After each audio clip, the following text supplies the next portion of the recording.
मध्ये हे दोन वेगवेगळे विषय एकत्र झाले आहेत। एक तर पुणे पिंपरी चिंचवड महानगरपालिकेचा प्रदूषणाचा प्रश्न रेडी मिक्सच्या माध्यमातून निर्माण झालेला आहे आणि हिंजवडीचा तुमच्या गाड्यांच्या माध्यमातून हा जो काही विषय आहे, या दोन्ही विषयाचं एका विषयाचं आपण समाधान केलं की त्याचे नियम कडक केले जातील, ते बंदिस्त केलं जाईल।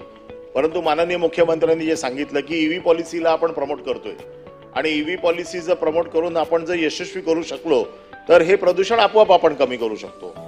आता हे पंतप्रधानांचं स्वप्न आहे की ग्रीन एनर्जी किंवा ग्रीन सगळं झालं पाहिजे। एका बाजूला असं म्हणतोय आणि कालच या सभागृहात बिल आणलं की ईव्ही पॉलिसीच्या ईव्हीच्या गाड्यांवरचा पण टॅक्स आपण रजिस्ट्रेशन वाढवला। तर हे दोन कुठेतरी कॉन्ट्रॅडिक्टरी होतंय। तर आम्ही आपल्याला विनंती करतो की ईव्ही पॉलिसीच्या बाबतीमध्ये तरी किमान या टॅक्सच्या धोरणाच्या बाबतीमध्ये आपण फेरविचार करून याचा, कारण गव्हर्नमेंटने ऑलरेडी सबसिडाइज केलं होतं याला, त्याचं रजिस्ट्रेशन करताना आपण त्याचे पैसे घेतले नव्हते। तर मला असं वाटतं की त्याच्या बाबतीमध्ये जर आपली पॉलिसी प्रमोट करायची असेल तर आपण त्या ईव्हीच्या बाबतीमध्ये जो टॅक्स वाढवला आहे त्याच्यावरती फेरविचार कराल का, नंबर एक। आणि दुसरा विषय, मुंबईमध्ये जे बांधकाम चालू आहे रस्त्यावरची किंवा इन्फ्रास्ट्रक्चरचं बांधकाम चालू आहे त्याच्यामुळे आता विषारी हवा झालेली आहे मुंबईची, त्याचा रिपोर्ट देखील आलेला आहे आणि प्रचंड प्रमाणात मुंबईमध्ये प्रदूषण आता चालू आहे। मुंबईमध्ये डीप क्लिनिंगची एक आता मागच्या मुख्यमंत्र्यांनी डीप क्लिनिंग सुरू केलं होतं, म्हणजे थोडक्यात रस्ते धुणं। तर ते रस्ते धुण्याचं काम परत होणार आहे का? आणि पूर्वीचे मुख्यमंत्री रस्ते धुवायला स्वतः जात होते, आताचे मुख्यमंत्री परत जाणार का रस्ते धुवायला?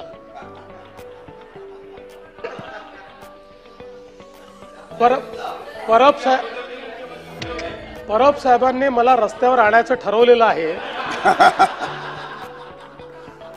तर मी नक्की त्याला तयार आहे। पण आपण जो पहिला मुद्दा मांडला तो अतिशय योग्य आहे। पण असा विचार केला होता, आपल्या राज्यामध्ये आपण मागच्या काळामध्ये जाणीवपूर्वक ईव्हीवर कुठले टॅक्स लावला नाही, त्याची एक इकोसिस्टम आपण तयार केली। म्हणजे चर्चा होताना साधारणपणे एक सूर असा आला की आपण 30 लाखापर्यंतच्या ईव्हीला मोकळं ठेवलं पाहिजे। 30 लाखाच्या वर लक्झरी सेगमेंट चालू होतं, लक्झरी सेगमेंटला आपण यातनं का सूट द्यावी म्हणून 6% आपण त्या ठिकाणी कर लावण्याचा निर्णय घेतला। 30 लाखाची जी काही आपण साधारणपणे मर्यादा ठेवली, जे काही ईव्हीच्या सेगमेंटमध्ये आता मॅन्युफॅक्चरर्स आहेत यांना आपण विचारलं की तुमची महत्तम किंमत काय येते ज्याच्यावर टॅक्स लागतो, अशी किंमत 30 लाखाच्या आत येते, म्हणून आपण तो लावला। तथापि काल पुन्हा आम्ही सगळे बसलो होतो, सन्माननीय उपमुख्यमंत्री अजितदादा पवार, एकनाथराव शिंदे, मी आणि सगळे अधिकारी आम्ही बसलो होतो आणि आम्ही हा विचार केला की त्या सेगमेंटमध्ये तसंही फार काही आत्ता गाड्या नाही आहेत, टॅक्सही मिळणार नाही आहे, तर मग विनाकारण आपण डिसइन्सेंटिव्हाइज करतोय अशी भावना कशाला जावी, आणि म्हणून त्या संदर्भातली घोषणा कदाचित आज विधानसभेमध्ये अजितदादा करतील आणि ईव्हीवर हा जो काही टॅक्स आहे तो आम्ही लावणार नाही। अमित गोरखे।